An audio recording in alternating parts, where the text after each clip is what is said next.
The Zarketh hatchling shivered in the artificial rain of Novara Station, its iridescent scales dulled by pain and exhaustion. What the galaxy called dragons were among the most feared species in known space apex predators, whose adults could tear through starship hulls with their claws. But this one was barely the size of a house cat, its wing membrane torn, and its golden eyes clouded with fever. It had tried 17 doors, 17 different species, 17 rejections. The Velkrin had hissed and slammed their portals shut. The Kurtani had threatened to call security. The Thuldri had simply pretended not to see the creature bleeding on their doorstep. Despite their 12 compound eyes, the hatchling's internal translator chip, standard issue for all sentient species, barely functioned. Through its delirium, but it understood rejection in any language. It dragged itself forward on trembling legs, leaving a thin trail of bioluminescent blood that marked its desperate journey. Through the station's lower residential ring, Door 18 belonged to Liam Chen, a human maintenance technician who'd been stationed on Novara for 3 cycles. He'd just finished a 16-hour shift repairing the atmospheric processors when he heard the scratching. Liam opened the door expecting nothing more than a lost cargo drone. Instead, he found himself staring at what every safety briefing had taught him to fear, a Zarketh. But this Zarketh wasn't attacking. It was dying. Oh, hell, Liam breathed, his translator rendering his words into galactic common for the creature. Without hesitation, he scooped the hatchling into his arms, ignoring the way its fever burned through his work gloves. The hatchling's eyes flickered with confusion. In its short life, it had learned that other species ran from its kind or attacked on sight. They didn't help. Inside his cramped quarters, Liam laid the creature on his bunk and immediately began assessing its injuries. His training was in mechanical systems, not xenobiology. But some things were universal. The wing needed setting, the lacerations needed cleaning, and the fever needed to break. "Stay with me, little one," he murmured, already pulling up medical databases on his terminal. Zarketh, Zarketh, come on, there has to be something. The station's medical AI was less than helpful.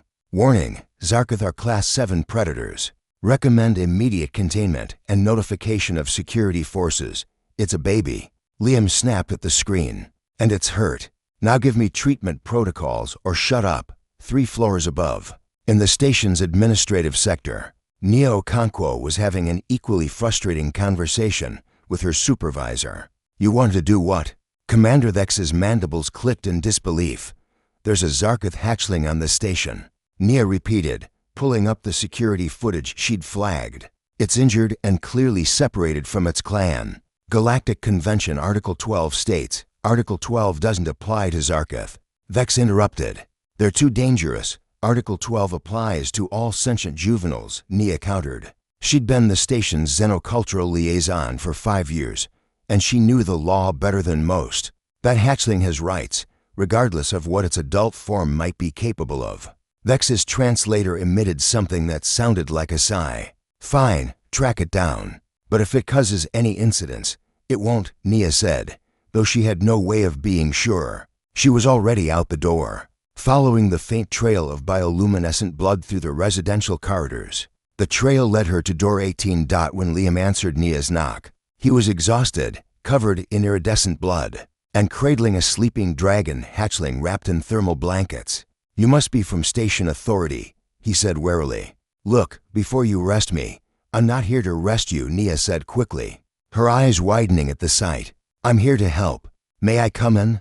Over the next hour, Nia used her authorization to access proper medical supplies while Liam carefully followed the treatment protocols she pulled up.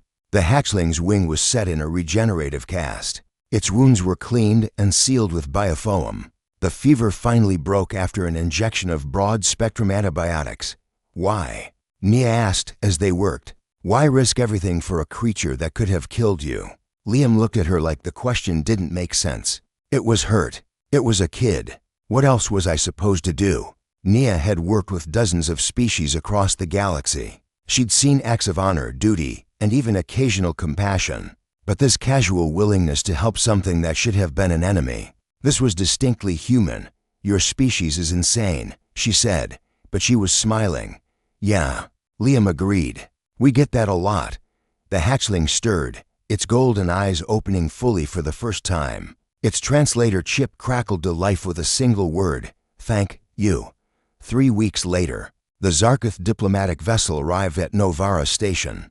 The hatchling's clan had been searching desperately after their youngest had been separated during a pirate attack, when the matriarch, a creature the size of a shuttle, whose very presence made the station's walls vibrate, learned what had happened.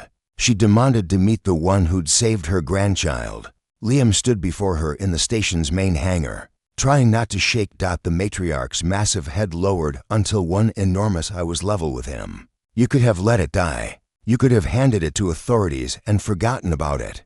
Instead, you fed it from your own supplies, slept on your floor so it could have your bed, and fought your own command structure to protect it." "Yes, ma'am." The eye blinked slowly. "The Zarkith have long memories, Liam Chen of Earth. Your kindness will not be forgotten." As the diplomatic vessel departed, Nia joined Liam in the observation deck. "You know what you've done, right? The Zarkith have never aligned themselves with any other species, but they'll remember this. You might have just changed galactic politics." Liam shrugged, watching the ship disappear into the void. "I just helped a scared kid who was bleeding on my doorstep. That's not politics. That's just being human." And perhaps, Nia thought, that was exactly why humanity would matter in this vast, cold galaxy. Not because they were the strongest or the smartest, but because when something small and helpless came to their door, they opened it, even when everyone else had looked away. The end.